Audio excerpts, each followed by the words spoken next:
BBA, BCA, BCom computer కోర్సులో 100% placement లభించే ఏకైక డిగ్రీ కాలేజ్ కూకట్పల్లిలోని I3 డిగ్రీ కాలేజ్ 8367215215. గౌరవ సభాపతి గారు,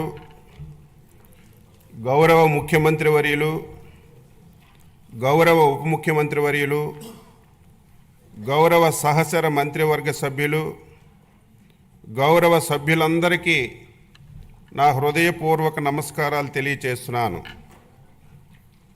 దేశానికి అన్నం పెట్టడం కోసం అహర్నిశలు కృషి చేసే రైతన్నలకు మనసారా నమస్కరిస్తూ వ్యవసాయ బడ్జెట్ ప్రవేశపెడుతున్నాను. ఒక దేశం లేదా రాష్ట్రం అభివృద్ధికి దోహదపడేది వ్యవసాయం యొక్క గొప్పతనం మరియు ప్రాముఖ్యత గురించి దివంగత వ్యవసాయ శాస్త్రవేత్త భారతరత్న డాక్టర్ ఎంఎస్ స్వామినాథన్ గారు చెప్పిన మాటలు మొదటగా మనం గుర్తు చేసుకుందాం. వ్యవసాయం మేధోపరంగా, సంతృప్తిపరంగా మరియు లాభదాయకంగా మారితే అది ఉద్యోగ ఆధారిత ఆర్థిక వృద్ధిని ప్రేరేపిస్తుంది. వ్యవసాయం కుంటుపడితే మరే రంగం సరిగ్గా జరిగే అవకాశం ఉండదు. ఆ మహనీయుని మాటల్లో ప్రతి అక్షరం సత్యమని గ్రహించి ఈ ప్రభుత్వం అందుకే ప్రధాన వనరైన వ్యవసాయాన్ని ప్రాథమిక రంగంగా గుర్తించి దానిని పరిపుష్టి చేసి రైతులను స్థితిమంతులుగా చూడాలని ఆకాంక్షిస్తూ స్వర్ణాంధ్ర 2047 లక్ష్యాన్ని సాధించే దిశగా అడుగులు వేస్తున్నాం. వ్యవసాయ శాఖ ఆధునిక టెక్నాలజీని ఉపయోగించి రైతులకు సాగు ఖర్చులు గణనీయంగా తగ్గించవలనని, ప్రకృతి వ్యవసాయం వైపు మళ్లాలని, అధిక ఆదాయ పంటలు సాగుపై దృష్టి సాధించాలని, ఎగుమతికి అనువైన మరియు సన్న వరి రకాల సాగుని ప్రోత్సహించాలని మన ముఖ్యమంత్రి గారు శ్రీ నారా చంద్రబాబు నాయుడు గారు దృఢ సంకల్పంతో ఉన్నారు. వికసిత్ భారత్ 2047కి అనుసంధానంగా మన రాష్ట్ర ప్రగతి పదంలో ముందుకు నడిపించి 2047 నాటికి $2.4 ట్రిలియన్ ఆర్థిక వ్యవస్థగా మార్చాలని, ప్రజల తలసరి ఆదాయం $43,000 సాధించాలని ప్రభుత్వం లక్ష్యంగా పెట్టుకొని ప్రతి మార్గనిర్దేశక సూత్రాలతో స్వర్ణాంధ్ర 2047 ప్రణాళిక రూపొందించింది. స్వర్ణాంధ్ర 2047 మార్గనిర్దేశక 10 సూత్రాల్లో ఫార్మర్ అండ్ అగ్రిటెక్ అనేది వ్యవసాయ రంగానికి సంబంధించినటువంటి సూత్రం. స్వర్ణాంధ్ర 2047 లక్ష్య సాధనంలో భాగంగా వ్యవసాయ రంగంలో 15% వార్షిక వృద్ధిని సాధించడానికి 11 వ్యవసాయ పంటలను గ్రోత్ ఇంజిన్లుగా గుర్తించి వాటి దిగుబడి పెంచడం మరియు ప్రకృతి వ్యవసాయంలో విస్తీర్ణం పెంపుకి కార్యాచరణ రూపొందించాం. 2024-25 సంవత్సరంలో ఏపీ జిఎస్డిపి మొదటి ముందస్తు అంచనాల ప్రకారం వ్యవసాయం జీవీఏలో 57,187 కోట్లు, అంటే వ్యవసాయంలో వృద్ధి రేటు 22.86%గా నమోదైంది. గత ప్రభుత్వం భూసార పరీక్షలను పూర్తిగా విస్మరించింది. మన ప్రభుత్వం 2024-25లో సాయిల్ హెల్త్ అండ్ ఫెర్టిలిటీ పథకం కింద 13.09 కోట్లు నిధుల ఖర్చుతో 4,30,000 భూసార పరీక్షా పత్రాలను రైతులకు అందించింది. అలాగే 2025-26 సంవత్సరంలో 6 లక్షల భూసార పరీక్ష పత్రాలు రైతులకు అందించడానికి లక్ష్యంగా పెట్టుకున్నాం. 2014 నుండి 2019 వరకు అప్పటి మన ప్రభుత్వం రైతులు వారి పొలంలోని భూసారాన్ని సరిచేసుకొని మంచి దిగుబడి సాధించడానికి 3 లక్షల మెట్రిక్ టన్నులు జింకు, జిప్సం, బోరాన్ వంటి సూక్ష్మ పోషకాలను రాయితీలతో రైతులకు అందించాం. 2019 నుంచి 2024 వరకు గత ప్రభుత్వం సూక్ష్మ పోషకాల సరఫరా పూర్తిగా నిలిపివేసింది.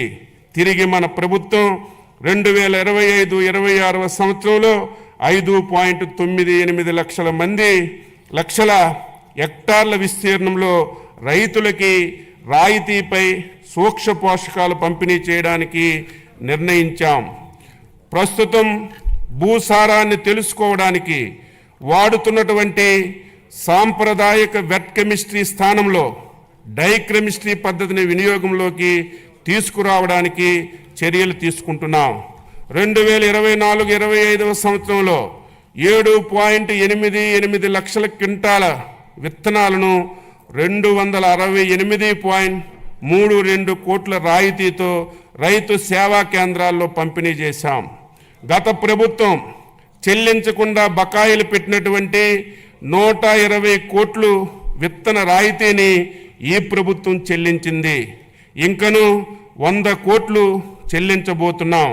2025-26 సంవత్సరానికి రాయితీ విత్తన పథకానికి 240 కోట్లు బడ్జెట్లో ప్రతిపాదిస్తున్నాం. 2024-25లో 35.87 లక్షల మెట్రిక్ టన్నుల ఎరువులను సహకార సంస్థలు, రైతు సేవా కేంద్రాలు, ప్రైవేటు వర్కర్ల ద్వారా సరఫరా చేశాం. అలాగే 2025-26 సంవత్సరంలో రాష్ట్రానికి అవసరమైనటువంటి 41.38 లక్షల మెట్రిక్ టన్నుల ఎరువులు సరఫరాకు చర్యలు తీసుకుంటున్నాం. 2025-26లో ఎరువుల కొరతను నివారించడానికి ఏపీ మార్క్ఫెడ్ ద్వారా 2 లక్షల మెట్రిక్ టన్నుల ఎరువులు బఫర్ స్టాకుల నిర్వహణకి 40 కోట్లు బడ్జెట్లో ప్రతిపాదిస్తున్నాం. అన్నదాతకు అండగా నిలబడి వ్యవసాయాన్ని లాభసాటిగా మార్చేందుకు తలపెట్టిన బృహత్తర కార్యక్రమమే పొలం పిలుస్తుంది. ఈ కార్యక్రమం ద్వారా ప్రస్తుతం వ్యవసాయ రంగంలో వస్తున్నటువంటి ఆధునిక సాంకేతిక పరిజ్ఞానంతో వ్యవసాయంలో డ్రోన్లు వినియోగం, యాప్ ద్వారా పంటలపై చీడపీడలను గుర్తించి తగు చర్యలు తీసుకోవడం, ప్రకృతి వ్యవసాయ విధానాలపై అవగాహన కల్పించడంతో పాటు వ్యవసాయం అనుబంధ శాఖల క్షేత్ర సమస్యలు తక్షణ పరిష్కారం సూచిస్తున్నాం. ఆంధ్రప్రదేశ్ ప్రజా భాగస్వామ్య ప్రకృతి వ్యవసాయం ద్వారా ఇప్పటికే 10.6 లక్షల కుటుంబాలు 5 లక్షల హెక్టార్లలో ప్రకృతి వ్యవసాయాన్ని పాటిస్తున్నాయి.